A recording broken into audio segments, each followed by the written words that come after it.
नमस्कार, यो हो ग्यालेक्सी प्रदेश न्यूज। सुरुवातमा हेडलाइन्स।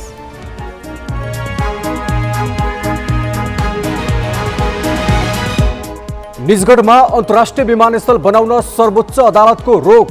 अहिलेसम्मका सबै निर्णय खारेज गर्न आदेश।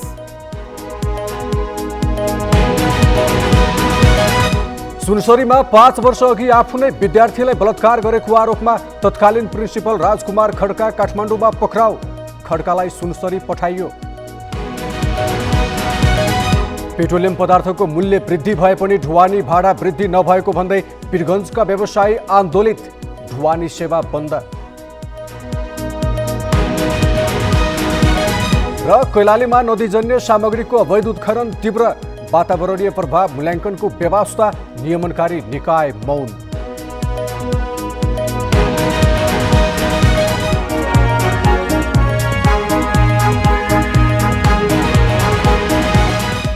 सरकारले राष्ट्रिय गौरवको सूचीमा राखेर बाराको निजगढमा बनाउन लागेको अन्तर्राष्ट्रिय विमानस्थल निर्माणमा सर्वोच्च अदालतले रोक लगाइदिएको छ।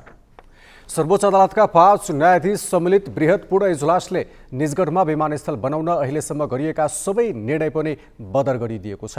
न्यायाधीशहरू हरिकृष्ण कार्की, विश्वम्भर प्रसाद श्रेष्ठ, ईश्वर प्रसाद खतिवडा, प्रकाशमान सिंह राउत र मनोज कुमार शर्मा रहेको इजलासले अन्तर्राष्ट्रिय विमानस्थल बनाउनै पर्ने भए विकल्प खोज्न पनि भनेको छ। अधिवक्ता प्रकाशमणि शर्माले ठूलो वातावरणीय क्षति निम्त्याउने गरी निर्माण गर्न लागि विमानस्थलको काम रोक्न रिट दायर गरेका थिए। निजगढमा करिब 25 लाख सालका साना ठूला रुख काटेर विमानस्थल बनाउने सरकारको योजना थियो।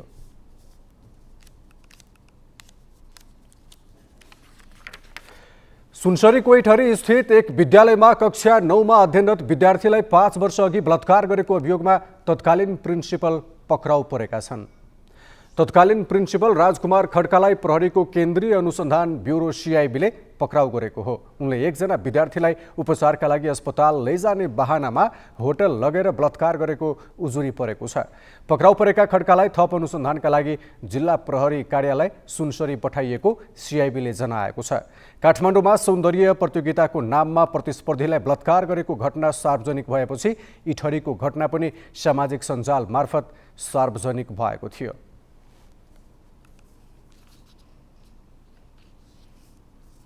प्राकृतिक स्रोत साधनको जथाभावी उत्खनन गर्नु गैर कानुनी हो, तर कैलालीको खुटिया, शिवगङ्गा, कान्द्रा र कर्णाली नदीमा निर्माण व्यवसायीले ऐन नियमको धज्जी उडाउँदै दैनिक रूपमा नदीजन्य पदार्थको उत्खनन गरिरहेका छन्। वातावरणीय प्रभाव मूल्याङ्कनको समेत कुनै प्रवाह नगरी अवैध रूपमा नदी दोहन भइरहँदा नियमनकारी निकाय भने मुखदर्शक छन्। यति बेला हामी कैलालीको यो घोडाउड नगरपालिकामा छौँ। यो कान्द्रा नदी पुल हो, जहाँ पूर्व पश्चिम राजमार्गसँग यो पुल जोडिएको छ। दृश्यमा हामी अहिले भर्खर जेसीबी देखिरहेका छौँ। यो पुलदेखि लगभग 100 मिटरको दूरीमा मात्रै होला जेसीबी। 2टा जेसीबीले बालुवा उत्खनन गरिरहेका छन्। यसले गर्दाखेरि यो पुललाई समेत जोखिम पर्ने देखिन्छ भने यो नदीको दक्षिण तटीय क्षेत्रमा बस्ने नागरिकहरूलाई समेत यसले निकै समस्या गर्ने देखिन्छ। कैलालीको खुटिया, शिवगङ्गा, कान्द्रा र कर्णाली नदीबाट यसरी अवैध रूपमा नदीजन्य पदार्थको उत्खनन भइरहेको छ। यसरी यो चलाउनु खोलामै स्काभेटर हाल्नु त अवैध मानिन्छ होइन? मानिन्छ। अनि तपाईँहरूलाई केही लाग्दैन? लाग्छ सर, अब के गर्ने, हामी बाटोको लागि हो होइन। कसैले केही भन्दैन तपाईँहरूलाई? आउँछन् सर, कहिले काहीँ आउँछन् सामुदायिक वालाहरू, अहिले कोही आउँदैन। अहिले लगे केही छैन होइन।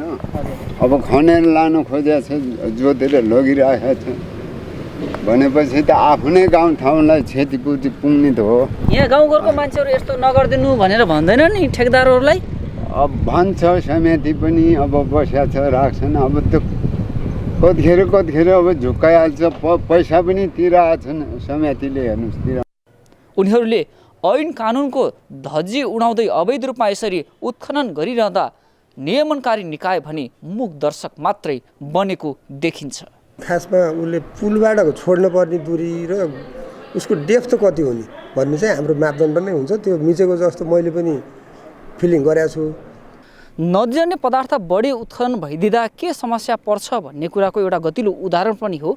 र अहिले त्यसको उत्तरी भागमा माथिल्लो भागमा नजन्य पदार्थ बढी उत्खनन भइदिँदाखेरि त्यसको प्रत्यक्ष मार यहाँ परेको छ। अहिले यसको दूरी कम भएको छ। यसरी नै बढी नजन्य पदार्थ उत्खनन भइदिँदाखेरि यो पूर्व पश्चिम राजमार्गको दक्षिणी तटीय नदी तटीय क्षेत्रमा बसोबास गर्ने नागरिकलाई यस्तै समस्या हुने गरेको छ। वर्षायाममा बाढीले धेरै कुराहरू बगाएर खेतबारीमा किसानको खेतबारीमा समेत थुपुरिने गरेको छ र तल्लो तटीय क्षेत्रमा नदीको जुन गहिराई छ त्यो सतह पुरिने र बस्तीमा बाढी पस्ने गरेको पाइन्छ। होइन सर, अब आइई चाहिँ यसको चाहिँ दक्षिण क्षेत्रतिर पर्छ, उत्तरतिर पर्छ 300 दायाँमा। अन्तिममा यो वैशाखको बाढी आएर उता माथि रतिपुर घाट जस्तै बुलबुले घाट त्यस्तै गरी हजुरको पुरै माटो ल्याएर थुपारिदिएको हुँदाखेरि अनि हजुरको यताको बालु चाहिँ उपभोक्ताहरू रुचाउन थाले। हजुरको कैलालीको कान्द्रा नदी मात्र होइन, खुटिया र कर्णाली नदीको दोहन पनि उस्तै छ। नियम र कानुनको धज्जी उडाउँदै निर्माण व्यवसायीले गरिरहेको यस्तो कार्यप्रति सम्बन्धित निकाय मौन जस्तै देखिन्छ। क्यामेरामा पुष्कर नेपालीको साथमा ईश्वर जैसी, galaxy 4K, Kailali. Galaxy 4K प्रसारण तपाईँ काठमाडौँ उपत्यकामा रेडियो ग्यालेक्सी 101.8 मेगाहर्जमा पनि सुन्न सक्नुहुन्छ। प्रदेश न्युज जारी छ, अहिलेलाई ब्रेक।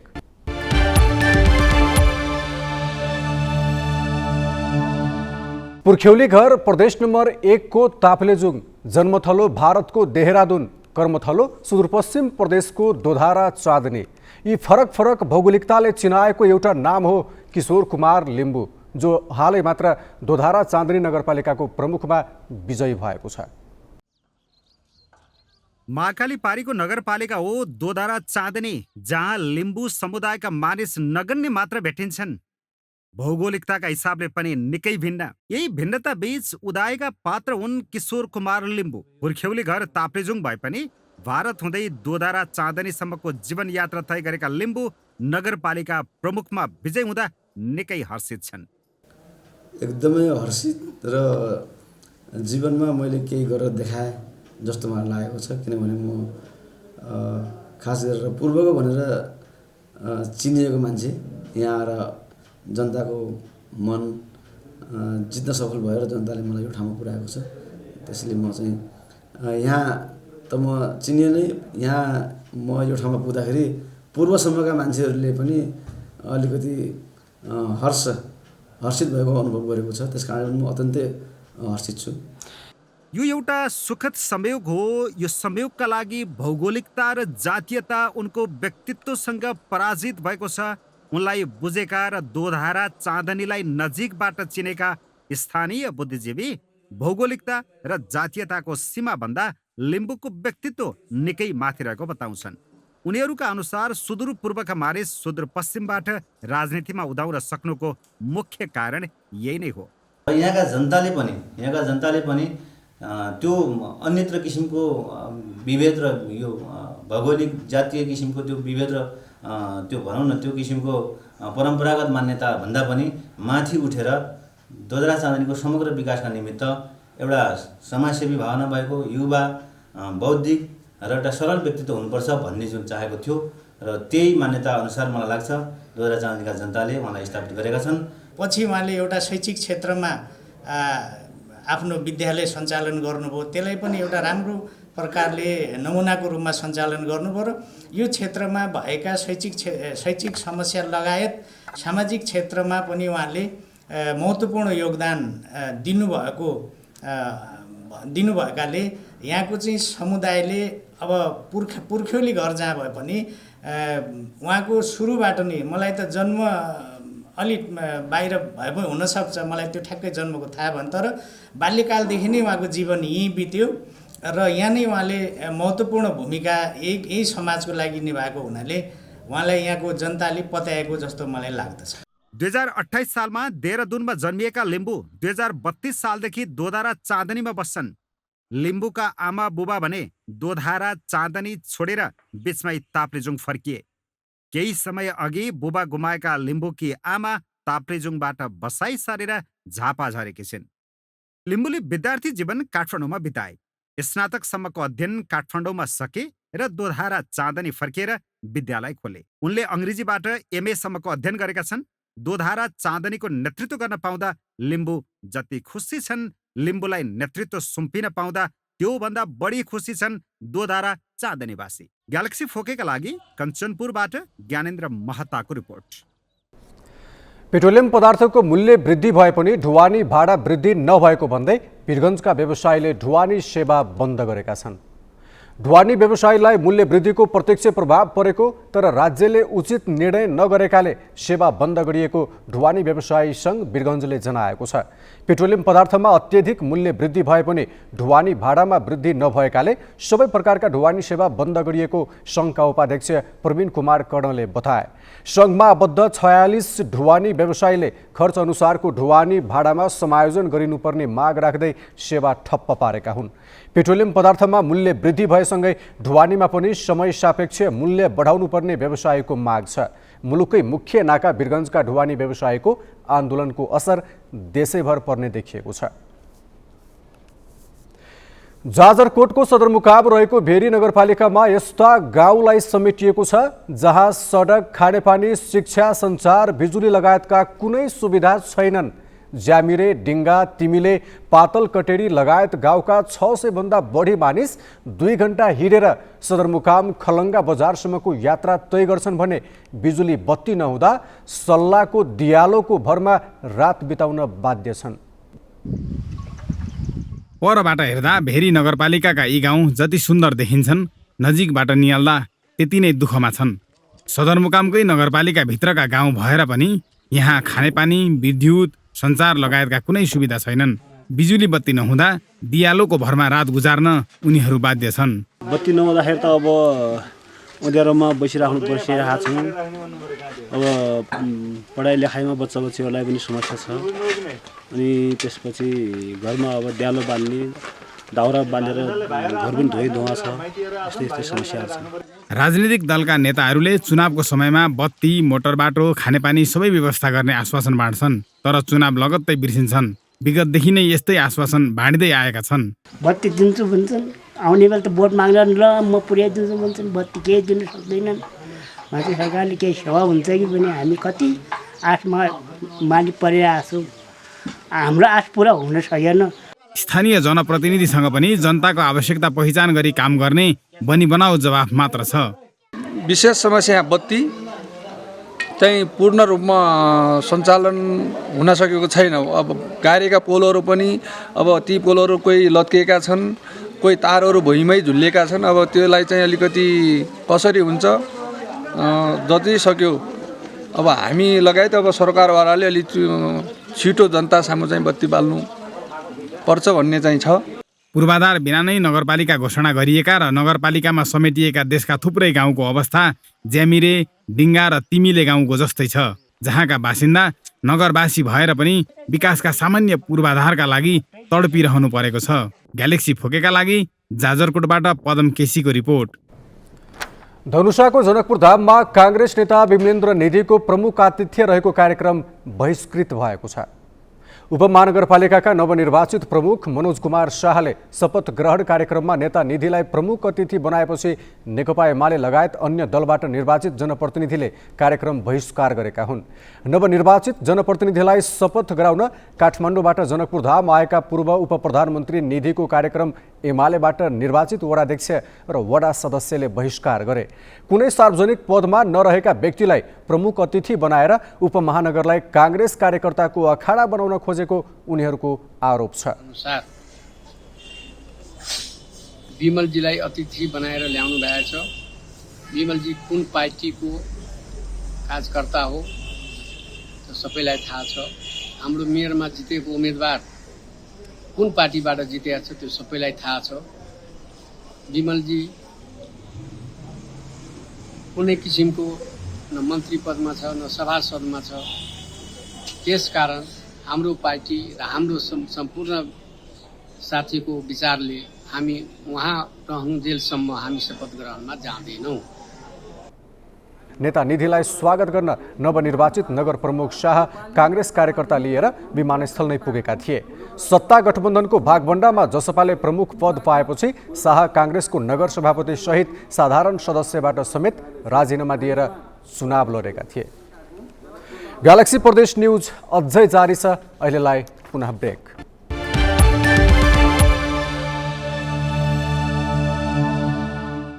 बागलुङ जिल्ला सदरमुकाम बागलुङ बजार सामान्य वर्षामा पनि जलमग्न हुने गरेको छ। नगरपालिकाले बजार क्षेत्रको नाली व्यवस्थापन नगर्दा सामान्य वर्षामा पनि बजार डुब्ने गरेको हो। ढलको पानी पसलमा पस्दा व्यापारीले ठूलो नोक्सानी बेहोर्दै आएका छन् भने यात्रुले शास्ति खेप्दै आएका छन्।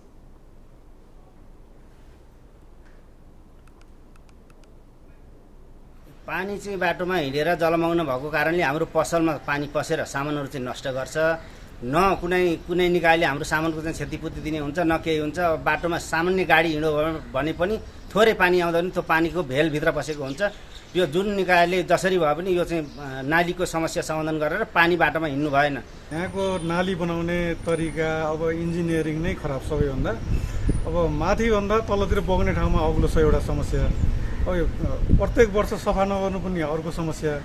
अनि यहाँको व्यापारीहरू भनौँ अब सर्वसाधारणले बोतलहरू सबै फोहोरहरू नालीमा फाल्नु पनि अर्को समस्या। सबै कारणले गर्दाखेरि अनि नगरपालिकाले बेला बेलामा सफाई गर्ने ध्यान नपुर्याउँदाखेरि यो समस्या आएको। नगरपालिकाले नालीका लागि हरेक वर्ष छुट्याउने 5-10 लाख बजेट हात्तीको मुखमा जिरा हुने गरेको छ। सोही बजेटलाई देखाउँदै नगरपालिकाले समाधान खोजिरहेको बनावटी जवाफ दिने गरेको छ।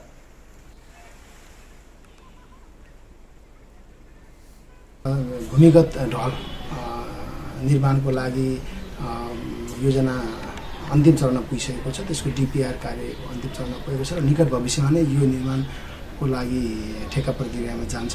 र अब केही समय पछाडि केही वर्ष हामीले यो दुःख भोग्नुपर्ने हुन्छ। त्यसको अल्पकालीन व्यवस्थापन नगरपालिकाले गर्छ यद्यपि, तर पूर्ण रूपमा समस्या समाधान गर्नको लागि चाँडै नै यो प्रोजेक्ट आउँछ र भूमिगत ढल भए पछाडि बागलुङ नगरपालिकाको नाली लगायत सम्पूर्ण यो बजार व्यवस्थापनका कामहरूमा एउटा ठुलो उपलब्धि हासिल हुन्छ भन्ने हामीलाई विश्वास लागेको छ।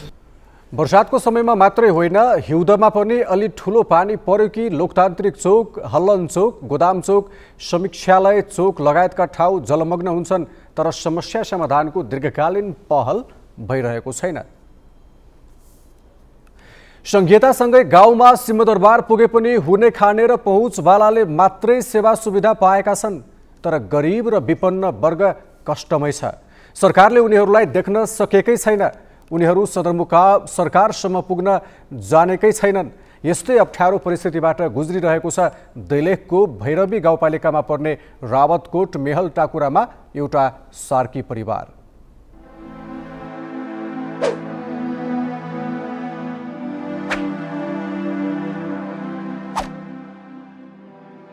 वरिपरि स्लेचले छाएका घर, गाउँको पुछारमा एउटा खरले छाएको सानो टहरो, आँगन अगाडि धुजा धुजा भएको त्रिपाल।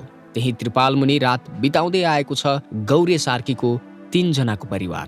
1 वर्ष अघि गाउँपालिकाले दिएको त्रिपाल हावाहुरीले च्यातिदिएपछि उनीहरू चिन्तामा छन्। त्यसपछि पटक पटक गाउँपालिकामा निवेदन दिए पनि सुनुवाई भएन। सार्की परिवारलाई हातमुख जोड्न निकै समस्या छ। सिस्नुको सहारामा जीवन गुजारिरहेका छन् उनीहरू। मेरो भान्सामा कोभिला मौलो घरमा खान तरकारी नभएर म सिना डाँस कोरेर गाल्छु। मेरो आङमा लाग्ने खोपडामै खाना गाल छैन, बस्न बास छैन। एउटा मेरो उज्जवल छोरो छ, त्यो मेरो जन्जाल भएको छ। त्यसलाई म कहाँ राखु कसोहरू भनेर मलाई आखिरी पऱ्यो। सार्की परिवारसँग जग्गा जमिन नभएको होइन, जमिनको तिरो पनि तिरिरहन्छन्, तर उपभोग गर्न पाउँदैनन्। गौरे सार्कीकी भाउजू नाङ्चेले गाउँकै एकजनालाई जग्गा बेचिदिइन्। त्यस समयमा उनी घरमा थिएनन्। जब गौरे घर आए, जमिन बेचेको थाहा पाए। उनले जिल्ला अदालतमा अंश दाबीको मुद्दा हाले। अदालतले बिक्री भएको जग्गा बदर गरी गौरेका नाममा फैसला गरिदियो। फैसला आफ्नो नाममा भए पनि भाउजूले बेचेको जग्गाको पैसा फिर्ता नगरेपछि सार्की परिवारले जग्गा उपभोग गर्न पाएको छैन। 2050 सालमा दाइको मृत्यु गरिदिए। सब जुटन भएर यहाँका परिपाटीबाट यिनका सल्लाहबाट यो कुरा चाहिँ तेरो छोरो छैन, छोरी छैन, कोही छैन, केही छैन, यसलाई यो तत्तु गरेर यस्तो गर र अनि त्यहाँबाट तँलाई म पाल्न छनाइछु, सब जग्गाभरि तेरा लोग्नेको तेरो नाममा हो नि त तैँले सब कुरा गर्न पाउँछस् भने हङ्स तपाईँले भन्दाखेरि लहलाइमा लागेर अहिले म लेखेन पढ्यो अब त्यति मैले याद लिन सकेन अब फलानाको नाममा फसला भने मात्रै सुने अरू म पढ्नेन जान्न मलाई के त अब भए चाहिँ म अरू बेला हामीहरूको लेखापढी थिएन। दुःखमा फँसेको छ गौरीको परिवार। एकातिर भएको जग्गा उपभोग गर्न पाएको छैन, अर्कातिर आम्दानीको बाटा छैनन्।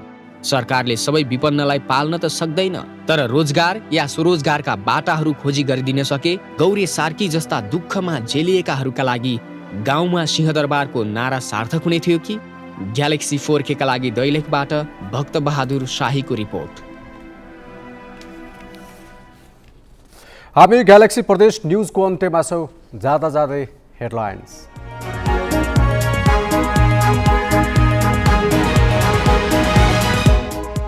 निजगढमा अन्तर्राष्ट्रिय विमानस्थल बनाउन सर्वोच्च अदालतको रोक। अहिलेसम्मका सबै निर्णय खारेज गर्न आदेश। सुनसरीमा 5 वर्ष अघि आफू नै विद्यार्थीलाई बलात्कार गरेको आरोपमा तत्कालीन प्रिन्सिपल राजकुमार खड्का काठमाडौँमा पक्राउ। खड्कालाई सुनसरी पठाइयो। पेट्रोलियम पदार्थको मूल्य वृद्धि भए पनि ढुवानी भाडा वृद्धि नभएको भन्दै वीरगञ्जका व्यवसायी आन्दोलित। ढुवानी सेवा बन्द। र कैलालीमा नदीजन्य सामग्रीको अवैध उत्खनन तीव्र। वातावरणीय प्रभाव मूल्याङ्कनको व्यवस्था नियमनकारी निकाय मौन।